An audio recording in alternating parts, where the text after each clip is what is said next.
ser rêya çewlîk Amedê otobûsa rêviyan bergeriya Hewlêr Kurdan.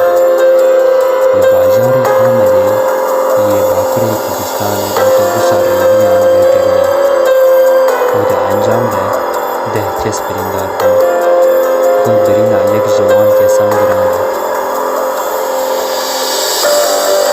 Diğer vê sibê li ser rê Amed çewligî qeyîn li gor zanyariyan otobûs ji çewligî ber bi Amedê re vediyên. Li gor zanyariyan otobûs li çewligî ber bi Amedê ve bi rê de bû. Lê li navçeya Xerazê ji ber baranê ji kontrola şoför veket û wergiriya. Di diyarê de yek jê giran 10 kes birîndar bûn.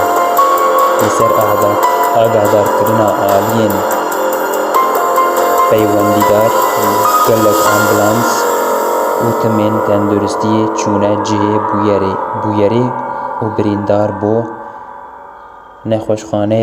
nexweşxaneyên Amedê hatin veguhestin.